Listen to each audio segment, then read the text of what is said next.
every day, one by one, I'm gonna try every recipe of Laura, starting from the very beginning.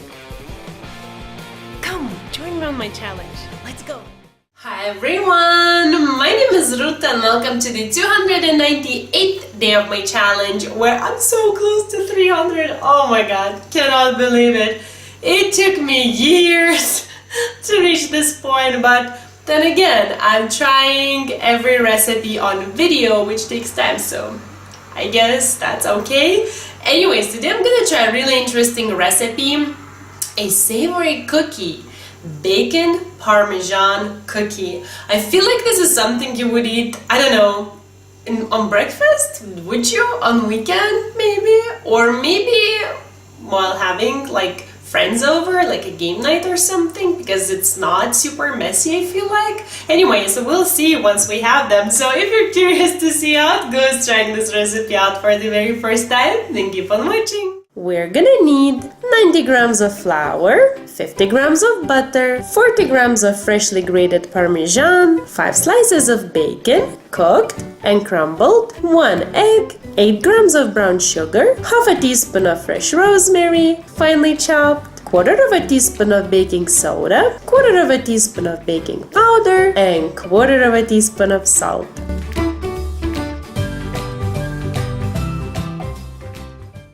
A large bowl, I'm gonna add butter, Parmesan, brown sugar and rosemary and just cream them together using my handheld mixer.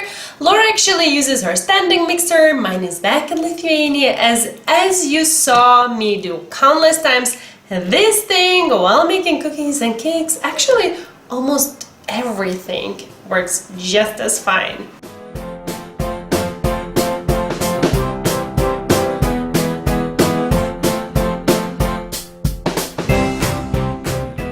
This takes just a second, so now I'm gonna add the egg and mix it in.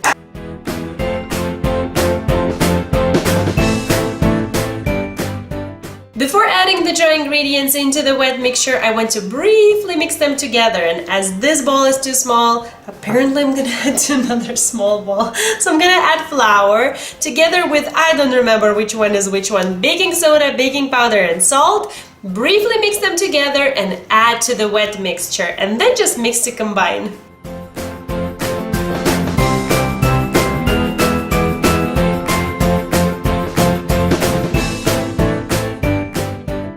Perfect. Now I'm gonna fold in the bacon, and that's it.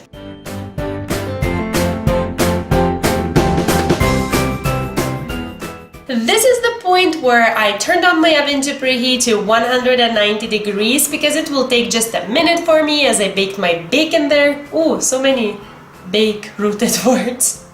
And it was still hot. So I have here a baking sheet, a large one, lined with some parchment paper, only because I didn't think in advance and use the other baking sheet for bacon. It's all greasy and I don't want to wash it right now, that's the truth. So using a small ice cream scoop, which is the size of 1 tablespoon, I'm gonna form the cookies, put them on the baking sheet and put them into the oven for 10 minutes to bake.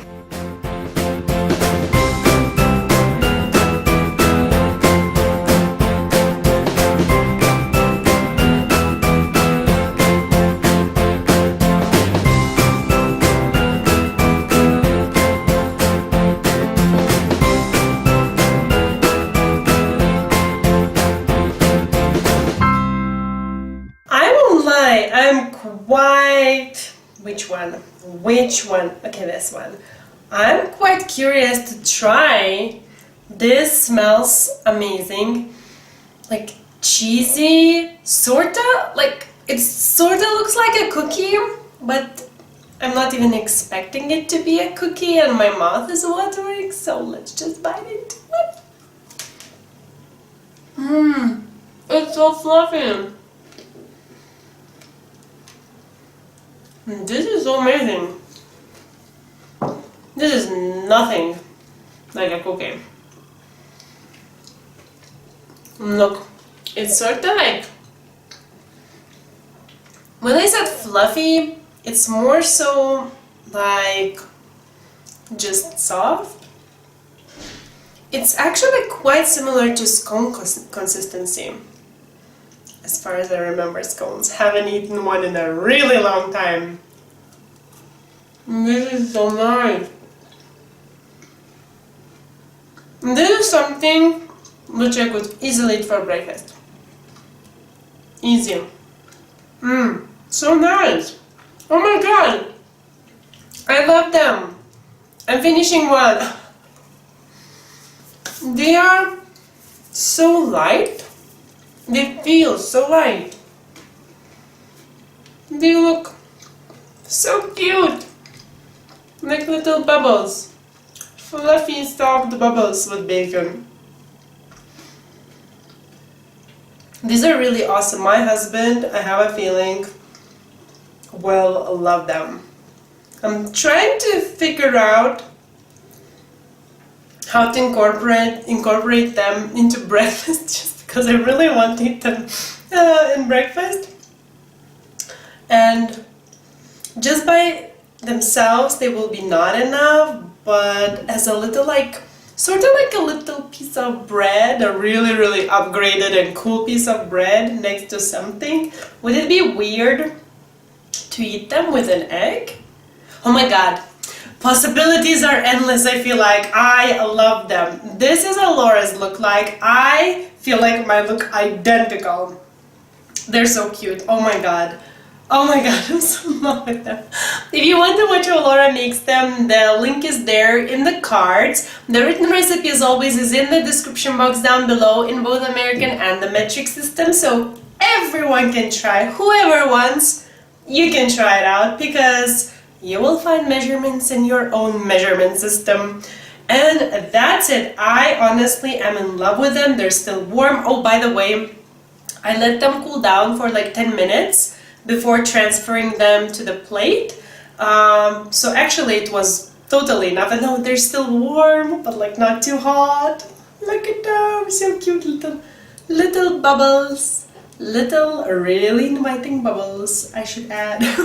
By the way, I only got 10 cookies. Well, let's still call them cookies.